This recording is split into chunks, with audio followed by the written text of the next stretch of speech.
Stephen court বড় বাজারের ছায়া এবার দিল্লিতে। দিল্লির বহুতলে ভয়াবহ অগ্নিকাণ্ড, আগুন থেকে বাঁচতে বহুতল থেকে মরণ ঝাঁপ। বাবা ও দুই সন্তানের ঝাঁপ এবং তিনজনেরই দুর্ভাগ্যজনকভাবে মৃত্যু হয়েছে বলে জানা যাচ্ছে।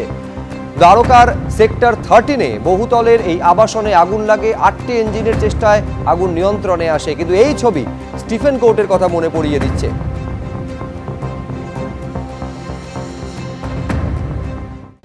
নন্দীগ্রামে প্রকাশ্যে চলে এলো তৃণমূলের গোষ্ঠী কোন্দল, যেখানে দলের সাংগঠনিক সভা চলছিল আর সেই সময় চরম বিশৃঙ্খলা তৈরি হয়।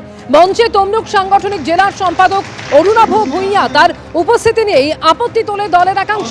অরুণাভ ভূঁইয়ার বিরুদ্ধে অন্তর্ঘাতের অভিযোগ দলের একাংশের, এবং সেই বিক্ষোভের মুখে সভা মঞ্চ ছেড়ে বেরিয়ে যেতে বাধ্য হন অরুণাভ।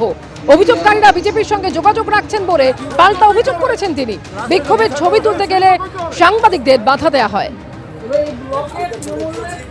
2021 সালে মমতা ব্যানার্জি যখন প্রার্থী, তারা মঞ্চে গিয়ে বসেছিলেন।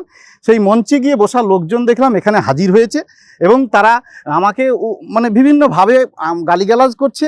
এবং আমি দেখলাম, আমি দলের শৃঙ্খলাপরায়ণ কর্মী হিসাবে মনে করছি যে সভাটা আমার দলের সভা।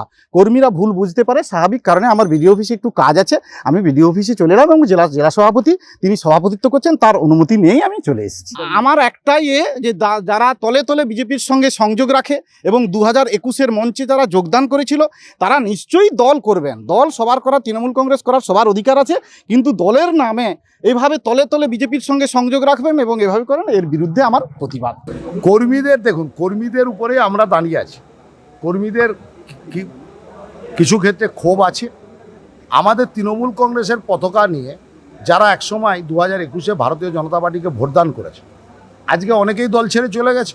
তার মধ্যেও যদি কেউ আমাদের দলে থাকে, তাদেরকে আমাদেরকে চিহ্নিত করতে হবে।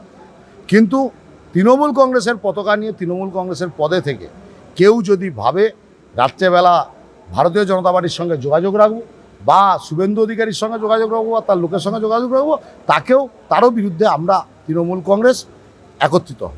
তৃণমূল হচ্ছে চোর ডাকাতের একটি বিশ্বস্ত প্রতিষ্ঠান। এখানে যারা চুরি ডাকাতি ছেঁচড়ামি রাহাজানি করতে পারবে তাদেরই ঠাঁই হবে এখানটায়। এই দলে কোনো ভালো মস্তিষ্কের, কোনো ন্যায়পরায়ণ লোক এই দলে টিকে থাকতে পারে না। আজকে যেটা হলো সেটা যদিও তৃণমূলের আভ্যন্তরীণ বিষয়, তবে যেখানটায় জেলা সভাপতির উপস্থিতিতে এই ঘটনা হয়েছে, তার দ্বারা বোঝা যায় তৃণমূল কিভাবে চলছে এবং আগামীতে তৃণমূল কোন পথে চলতে পারে। যাকে নিয়ে জেলা সভাপতি এই ব্লকে বা এই বিধানসভায় কাজটা করতে চায়, তার টেটটি আগামী বিধানসভায় ঠিক পেয়ে যাবে তৃণমূল কংগ্রেস।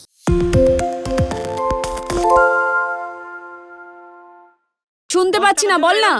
আরে 10 টাকাটা ব্যাপার নয়, আজকে 40 টাকা দিচ্ছি, কারণ 40 টাকা। বাংলা গলাবাজি চায় না, বাংলা খবর চায়। বাংলা খবর, বাংলার খবর।